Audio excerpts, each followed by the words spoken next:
લાઠીદળ ગામ ખાતે ખૂબ જ દુઃખદ ઘટના બની, જેમાં 7 કરતાં વધારે લોકો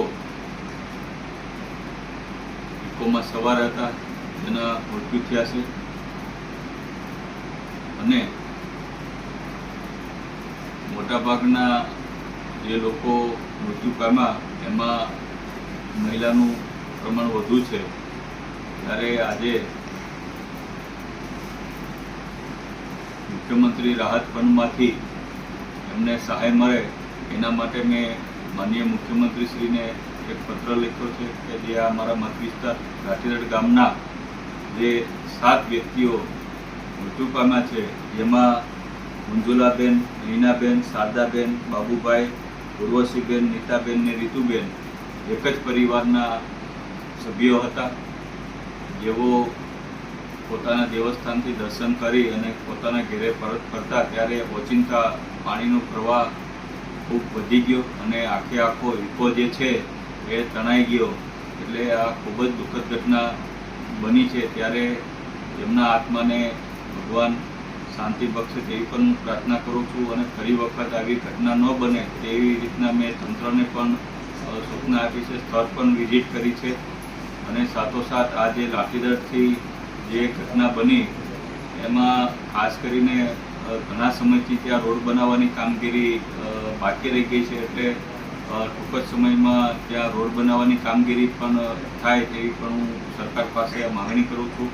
અને ફરી વખત કોઈ પણ ગામમાં આવી ઘટના ન બને એના માટે મેં તંત્રને પણ કડક સૂચના આપી છે. તમે જોયું છે કે બોટાદમાં ખૂબ વધુ વરસાદ પડ્યો છે, ખાસ કરીને ગઢડા તાલુકામાં, બોટાદમાં, બરવારામાં અતિવૃષ્ટિ જેવું થયું છે.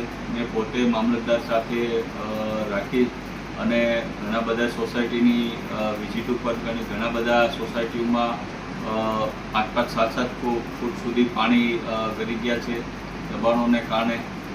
અને બોટાદ શહેરનું જે તળાવ જે છે એ પણ 100% ભરાઈ ગયું છે. એટલે હવે ફરીથી જો વરસાદ આવશે તો તળાવ જે છે એ ક્યાંક ને ક્યાંક કોઈ મોટું અકસ્માત ન થાય એના માટે પણ સ્થળ વિઝિટ મામલતદાર સાથે મેં રાખીને કરી છે, સૂચના આપી છે કે ભાઈ તાત્કાલિક જે ઓગાન જે છે એમાં ઘણા બધા પાકા દબાણો થયા છે, તો તાત્કાલિક અસરથી આ દબાણો દૂર કરવામાં આવે. ઓગાનની જે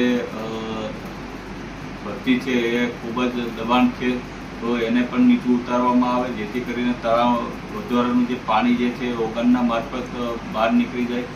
નહીંતર તો ઘણી વખત એવી પરિસ્થિતિ બને કે જે બોટાદ શહેરનું જે કૃષ્ણસાગર તળાવ આવેલું છે એ આરસીસીનું બનેલું નથી, એટલે કે એની જે પાળ જે છે એ ટૂંકમાં માટીથી બનેલી છે અને પથ્થરથી પેચનું કામ કરેલું છે. એટલે હવે જો વરસાદ આવશે તો તળાવ ફૂટવાની પૂરી શક્યતા છે. એટલે તંત્રને પણ મેં કડક સૂચના આપી છે અને આવનારા સમયમાં તળાવની જે પાળ છે એ આરસીસીથી બનાવવાની માગણી પણ મેં માનનીય મુખ્યમંત્રી પાસે કરી છે. એટલે બોટાદમાં ફરી કોઈ દુર્ઘટના મોટી ન સર્જાય એના માટે તંત્રને પણ કડક સૂચના આપી છે. અને સાથોસાથ એક સરકાર પાસેથી એ પણ માંગણી કરી છે કે ભાઈ બોટાદમાં જ્યારે આવી વાવાઝોડું આવે, દુર્ઘટના થાય ત્યારે NDRFની ટીમ રાજકોટથી મંગાવવામાં આવે છે, અન્ય જિલ્લાઓથી મંગાવવામાં આવે છે. એટલે ટીમને બોટાદ પહોંચતા ઓછામાં ઓછી 7 થી 8 કલાક જેવો સમય થઈ જાય છે. ત્યારે ખૂબ આવા વિકટ બનાવ બને છે, કોઈ જીવતો મળતા નથી. એટલે એક બોટાદમાં કાયમી એક NDRF, SDRFની ટીમ અને કાયમી બોટાદ જિલ્લાને મળી રહે તેવી પણ મેં પત્ર લખી અને સરકાર પાસે માગણી કરી છે. એમાં ઉતાવળી અને મધુમતી નદી છે, એમાં પણ ઘણા દબાણો થયેલા છે, જેના કારણે પાણીનો પ્રવાહ ખૂબ ગામમાં ફેલાય છે. તો એ દબાણો દૂર કરાવવા માટે કોઈ કાર્યવાહી થશે ખરી? ચોક્કસપણે થશે. મેં આજે શહેર મામલતદાર સાથે રાખીને વિઝિટો કરી છે, પ્રાંત સાહેબ પાસે પણ મેં વિઝિટો કરાવી છે. એટલે જેટલા પણ દબાણો ઉતાવળી નદીમાં જે થયા છે, નદીનું પુરાણ ખૂબ થઈ ગયું છે.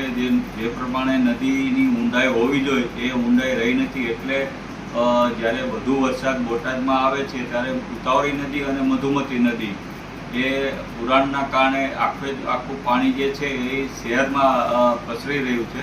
એટલે વહેલી તકે જે ચીફ ઓફિસરે ખરેખર જે કામગીરી પ્રી મોસમની કરવી જ હોય એ ખરેખર પેપર ઉપર કરી છે, નહીં કે રિયલમાં.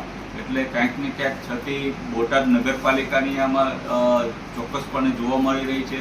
મોટા ભાગના જે નાળાઓ જે છે એ ચોક્કસ અવસ્થામાં જોવા મળ્યા છે. અમે સ્થળ વિઝિટ કરતા અત્યારે ખરેખર આ બધી કામગીરી ચીફ ઓફિસરે ઉનાળામાં જ કરી નાખવી જોઈએ પ્રી મોસમની કામગીરી, પણ કોઈ જગ્યાએ કાગળ ઉપર કરેલી છે, પણ કોઈ જગ્યાએ હકીકતલક્ષી આ કામગીરી ચીફ ઓફિસર દ્વારા કરવામાં આવી નથી. એટલે આગામી સમયમાં સરકારને પણ રજૂઆત કરવાનો છું કે તાત્કાલિક આવા ચીફ ઓફિસર ઉપર કાયદેસરના પગલાં ભરી અને આની ઉપર કાર્યવાહી કરે.